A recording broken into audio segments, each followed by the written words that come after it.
Hello, welcome back to the channel, and this is a channel where we give you reviews, playthroughs, unboxings.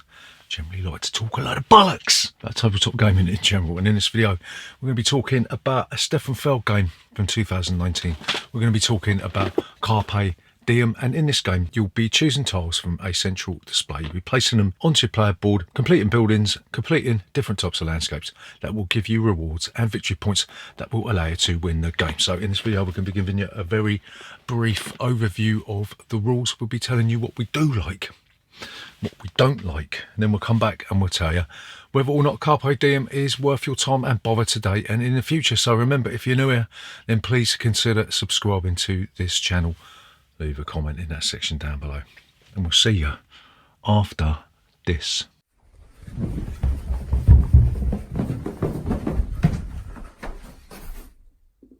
Bollocks!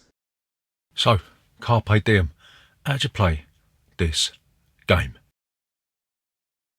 So Carpe Diem is essentially a tile laying game. What you're going to do to set up the game, you're going to place the board in the centre of the table, and then you will load up the depots with 4 tiles from the first set, the light coloured tiles, and then you place some dark coloured tiles on the row at the bottom. You'll give each player a patrician, give them a bunch of wooden markers. You'll select a certain number of victory point condition cards based out of 4 different decks, depending on how many players you're playing with.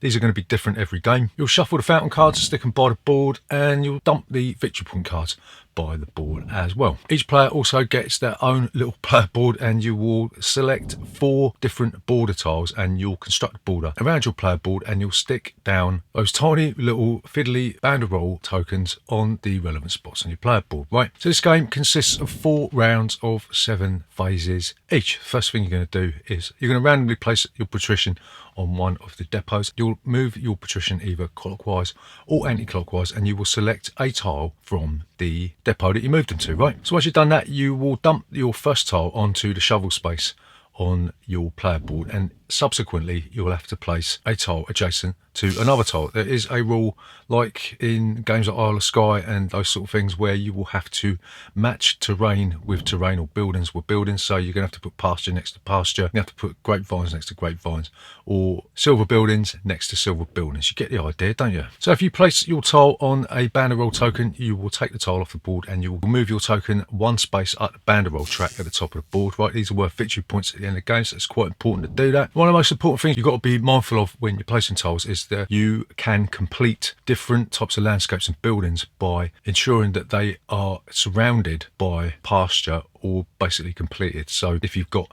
say, 2 villas next to each other and are surrounded by pasture, that will be completed. And if you complete a landscape or a building, you'll get a reward for doing so. So if you complete a landscape, you will immediately gain a resource token of that type. So if you complete a lake, you'll get a fish. If you complete a chicken yard thing, you'll get a chicken, and so on and so forth, right? There's 4 types of dwellings or buildings in this game, and if you complete one of these, it will give you a reward. If you complete a yellow building, then you'll trade in all of your resources that you've accumulated up to this point, and you'll trade them in for coins. And whilst you might say this is a bit of a dumb thing to do, because everyone we played it with has said, I don't want to do that, I want to keep my resources, you've got to remember that a coin is like a wild card when you're trying to fulfill objectives and victory points, right? So it can count for any one of the 4 resources. If you complete a bakery, you get 2 bread tokens, and bread tokens can be used for different things. 3 bread tokens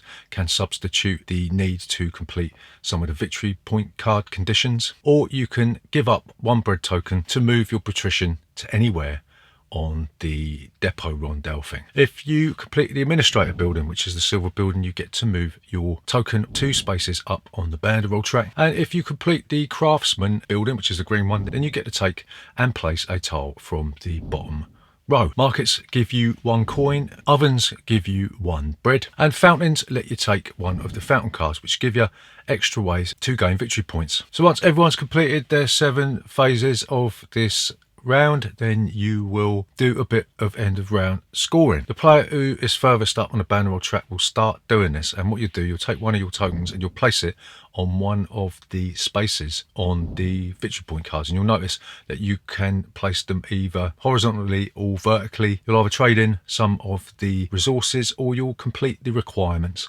of that card. You'll always have to try and complete 2 of these, and if you can't do so, you'll lose 4 victory points for each one you can't complete. So don't be a twat. So like we said, there's 2 types of scoring cards. You've got the ones with the green backgrounds. These ones mean that you've got to own whatever's listed on the card. And then you've got the ones with the red background, and you're just trading these resources. So you might have the card which gives you 4 victory points for trading in 2 herbs. You might have the card that allows you to get 7 victory points for trading in 3 chickens. You might use a victory card that gives you 1 coin and moves you up 1 space on the bannerol track for having 3 buildings on your completed villas. Or you might get 7 victory points for having a lake or a garden in your town, right? And these are cumulative, so if you've got, say, 6 chickens, then you'll get double the amount of victory points. So keep doing this. You'll do 4 rounds, and in the 4th round you will then use the dark coloured tiles that generally depict the sort of ends of different landscapes and buildings. This gives you an opportunity to complete any uncompleted buildings and landscapes. So once you've done that, once you've gone through the 4th round, you will do a bit of end game scoring. You'll count the chimneys on your completed villas and you'll get that many victory points. You'll count up the remaining items like bread,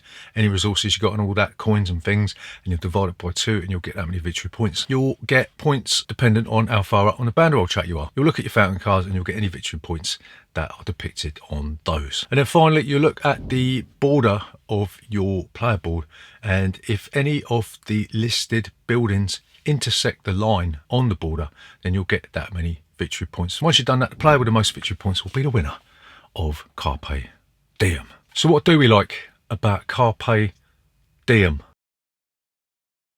So the first thing that we really like about this one is it is a return to the classic Feld type of games like Castles Burgundy and Trajan, right? Stefan Feld has never been one to make excuses for the dryness of his games, and if you like these sorts of Stefan Feld games, this one is going to be right up your alley, because it's almost like he's sort of washed his clothes after living in a onesie for 6 months, and he's gone back and he's stuck on his dungarees, you know what I mean? So the second thing that we like about Carpe Diem is the replayability of this game is off the charts, because not only are you going to be pulling out different victory point cards every time you play it, there's 4 different decks, you're going to be pulling out different number of cards from each deck dependent on how many players you're playing with, but they're all different. They're not just a case of trading in resources. There's victory point cards for just having completed a certain amount of landscapes. There's cards for completing different types of buildings, and there's cards for completing loads and loads of those villas that don't actually give you any reward, but they are quite lucrative when it comes to the victory points. So the replayability of this game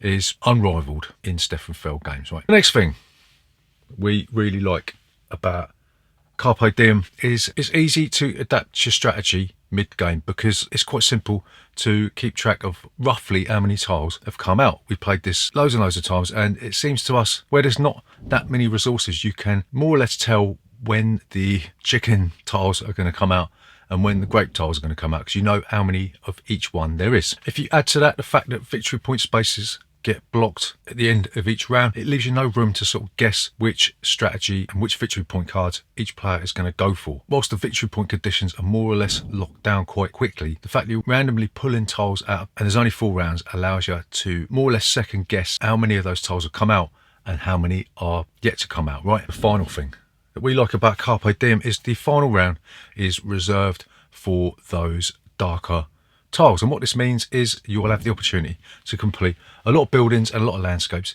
that otherwise would not have been completed. So it's very clever that Stefan Feld thought of this. Could have just had the same sort of tiles, but he did have the foresight to allow players to have a mopping up round where you get that sense of completion when you're crafting your district. So what don't we like about Carpe Diem?